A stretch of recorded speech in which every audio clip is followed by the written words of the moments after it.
DC Multiverse! Hello everybody, welcome back to my channel. I'm Brad the DC Universe Geek, and today we're going to be looking at 4 more obscure characters from the DC Comics character pantheon. Ragman, Clock King, Max Mercury, and Agent Liberty. What do they all have in common? Well, almost absolutely nothing, except for the fact that they're all part of today's video. Each one of these figures comes with their own accessories. Ragman comes with his little swirly rags.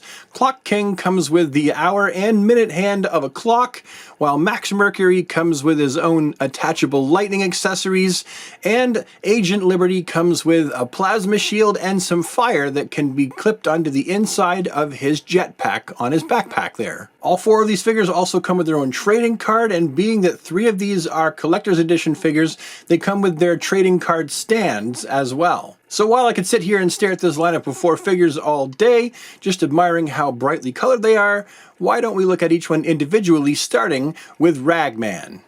Before we look at the figure, here's a close-up look at Ragman's accessories. His little shooty out of the hand rags. I don't really know much about Ragman either, to be honest. Also, here is a look at the data file bio on the back of the trading card. I encourage you to pause to read this just like I will for all 4 of the characters, just because if you don't know who they are, you will once you read the back of the trading card. And here is the figure in hand. First of all, I'm going to go right to the cloak. I love this cloak. It's all burned up at the bottom and ragged. Now, they've used almost like it looks like heat to cut this out, to stamp this out with heat, and they've really done a great job with the raggedy looking of his cloak back here. I do want to point out that the hood and the cape part of his cloak are actually not together. They're actually separate pieces, so that's a thing. That might bother some of you. For myself, that is perfectly fine. While his cape is wired, which we can see very, very clearly, his hood is also wired. There's wires in the hood as well, which is really kind of neat. Nice that they added that.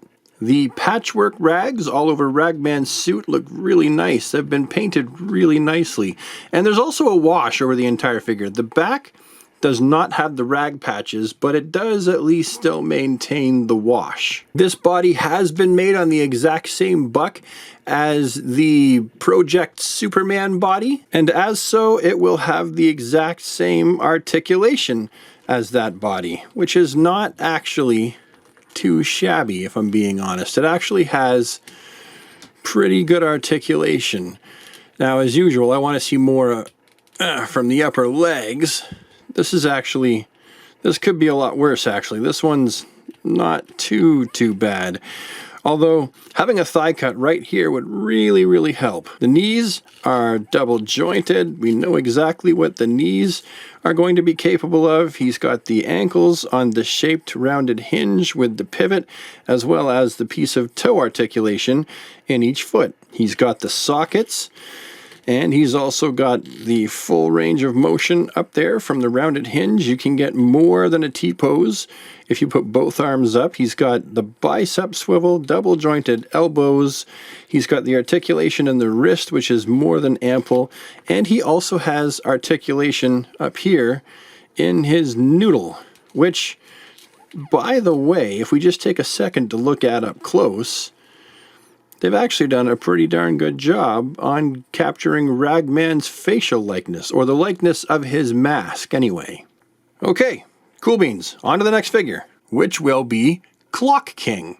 Let's look at Clock King next. Here's a close-up look at the clock arms that come with Clock King. You got your minute hand, you got your hour hand. And as for the data file on the back of the trading card, again, I would encourage you to pause the video and read this data file, because it's going to help you understand exactly who and what you are looking at. The figure itself, as a figure, really, really stands out.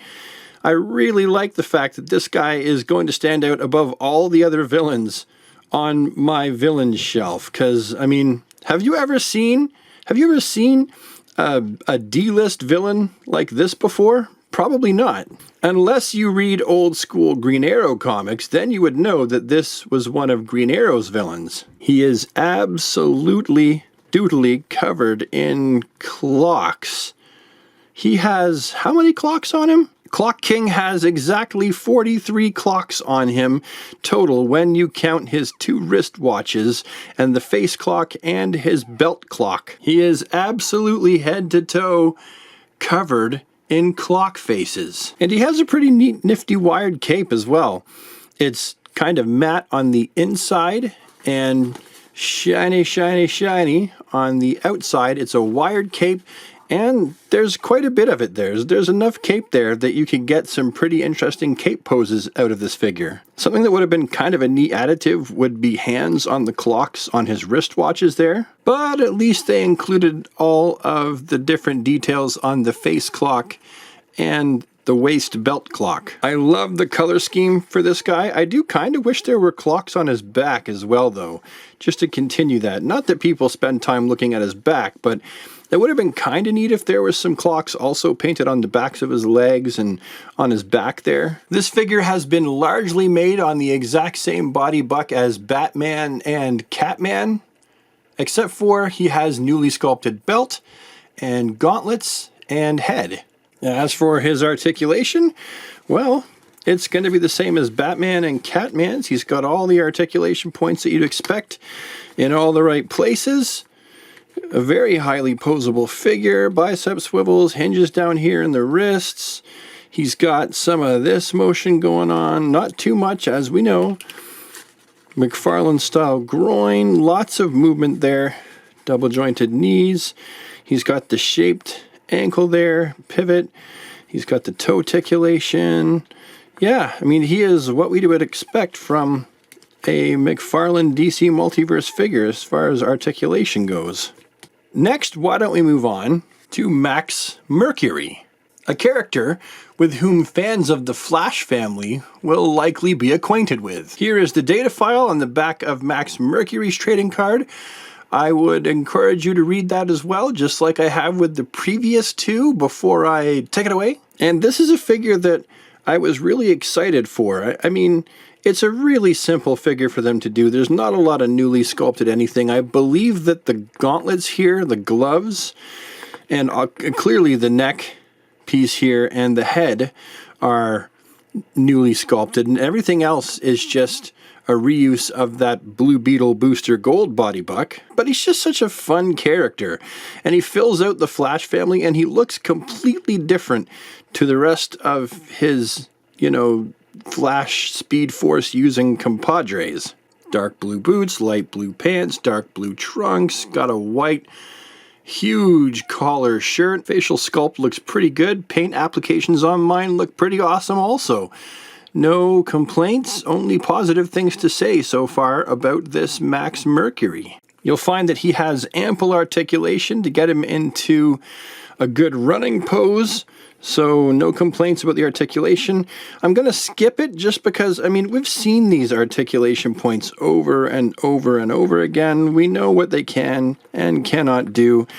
We've seen this body buck used before, so, you know, it doesn't really help me or you or the cause if I'm doing it, aren't I? I'm showing you all the articulation points. I can't not show people the articulation points sometimes. I just got to do it. So there's the articulation here for good old Max Mercury. Toe articulation. And then finally we have Agent Liberty, whom, you guessed it, comes with a trading card with a bio on the back that I'm going to encourage you to read this final one as well. I know that I usually just say read it if you want to, but because these are more obscure characters, I would say pause to read this so that you get a better idea of exactly who you're looking at. Here is a close-up look at Agent Liberty's plasma shield. Just clips right onto his wrist with this little wrist clippy here. It's kind of like a soft plastic or a harder rubber. I'm going with a soft plastic here. Now this guy is kind of cool because he's actually a San Diego Comic-Con exclusive if you live in the States.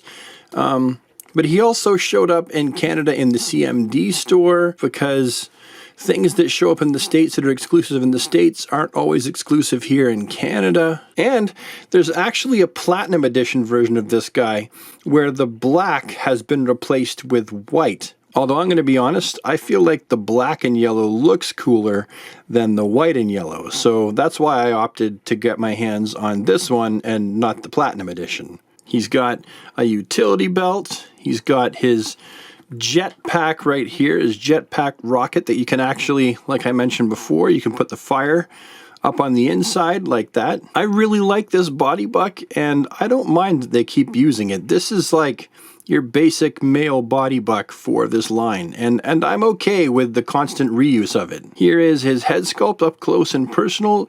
You got the shadowing around the eyes, and the rest is all yellow.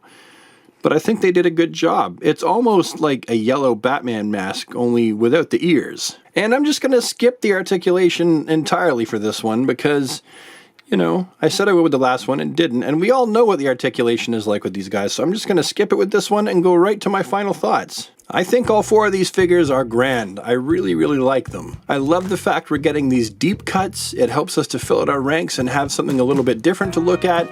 I love getting Batmans, Supermans, Wonder Womans, you know, Green Lanterns, Aquamans. However, when we can get these characters that we might not have received any other way, like this is the first time I've ever seen an Agent Liberty figure. Same thing with Ragman, and same thing with Clock King and Max Mercury.